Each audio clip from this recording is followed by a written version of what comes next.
Digestive problem से जुड़ी कुछ समस्याएं बहुत ही कॉमन हैं जो आजकल आम जनमानस में बहुत ही ज़्यादा देखने को मिलती हैं। उन समस्याओं की बात करें तो एसिडिटी या एसिड रिफ्लेक्स बहुत कॉमन है। आईबीएस इरिटेटिंग बाउल सिंड्रोम ये भी बहुत कॉमन है, जिसमें पेट में दर्द होना, गैस बनना, कॉन्स्टिपेशन या बार बार दस्त होना। यह आईबीएस की समस्या ज़्यादातर रोगियों में मिलती है।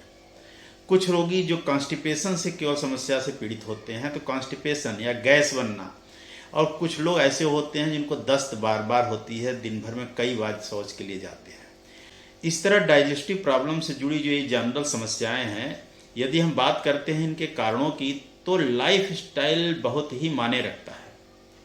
यदि हम अनहेल्दी डाइट लेते हैं या जो हम भोजन लेते हैं वह हेल्दी नहीं है, बहुत ज़्यादा तला भुना स्पाइसी खाना लेते हैं, बाहर का खाना खाते हैं, होटल्स या रेस्टोरेंट्स का भोजन करते हैं, तो इस तरह के भोजन आपके हो सकता है अनुकूल ना हो, ज़्यादा स्पाइसी हो, तो ऐसी समस्या उत्पन्न होना बहुत ही स्वाभाविक है। एसिडिटी होना, कब्ज होना, आईबीएस की समस्या से यदि पीड़ित है तो ये भोजन आपके अनुकूल नहीं हो सकते।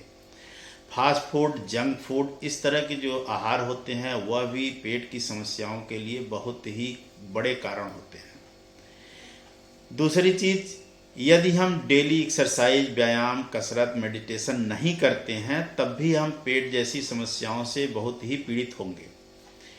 तीसरी बात, स्ट्रेस या तनाव, जो हमारा लाइफ स्टाइल है उसमें डेली का जो स्ट्रेस होता है, तनाव होता है, वो हमारे डाइजेस्टिव सिस्टम को बहुत ही प्रभावित करता है। जैसे हमने आईबीएस की बात करी, तो आईबीएस साइकोसोमेटिक डिसऑर्डर है। यह हमारे ब्रेन और पेट दोनों से जुड़ा होता है। यदि हम ज़्यादा स्ट्रेस में होते हैं, ज़्यादा टेंशन में होते हैं या वर्कलोड ज़्यादा होता है, तो ऐसी अवस्था में हमें भूख, प्यास, बावेल का क्लीन होना, सही समय पर शौच न जाना, ये समस्याएं हो सकती हैं। प्रॉपर नींद नहीं आती है, प्रॉपर नींद न होने से डाइजेशन बहुत ही प्रभावित होता है।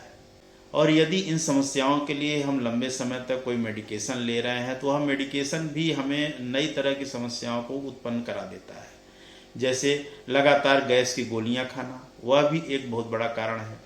यदि हम कॉन्स्टिपेशन दूर करने के लिए लगातार ऐसी मेडिसिन लेते हैं जिसके हम धीरे धीरे आदी होते जाते हैं, क्योंकि हम चाहते हैं दवाइयों से ही सब कुछ हो जाए, न तो हम हेल्दी डाइट ले पाते हैं और ना ही एक्सरसाइज कर पाते हैं, और दवाइयों का सहारा लेते हैं, तो वह भी स्थिति काफ़ी चिंताजनक है। तो स्ट्रेस और मेडिकेशन जो लगातार हम यूज कर रहे हैं, वह भी हमारे डाइजेस्टिव सिस्टम को बहुत ही डिस्टर्ब करता है। कभी कभी एक्यूट इन्फेक्शन होना डाइजेस्टिव सिस्टम को भी प्रभावित करता है, तो एक्यूट इन्फेक्शन का इलाज संभव होता है। उसको आप अगर सही डॉक्टर से मिलकर सही इलाज करा लेते हैं तो निश्चित रूप से वो ठीक हो जाता है। कुछ अन्य कारणों की बात करें तो कुछ ऐसे डाइजेस्टिव प्रॉब्लम्स होते हैं जो आपको किसी गंभीर बीमारी की तरफ इंगित करते हैं। जैसे सीलियक डिजीज़ होता है, क्रोन्स डिजीज हुए, या अल्सरेटिव कोलाइटिस या कोलाइटिस, या इस तरह की जो समस्याएं आपको हैं, तो वह काफ़ी चिंताजनक स्थिति होती है। तो उसके लिए अपने चिकित्सक से मिलकर इन बीमारी के लिए समुचित इलाज कराने की व्यवस्था सोचनी चाहिए। तो इस तरह एसिडिटी, कॉन्स्टिपेशन, आईबीएस या बार बार डायरिया जैसी जो स्थिति उत्पन्न होती है, तो कमोबेश इनके कारण होते हैं अनहेल्दी डाइट यानी खराब भोजन, बाहर का खाना, तनाव और चिंता, कसरत, व्यायाम या एक्सरसाइज का न करना, और गलत औषधियों का लगातार सेवन करना मुख्य कारणों में होते हैं।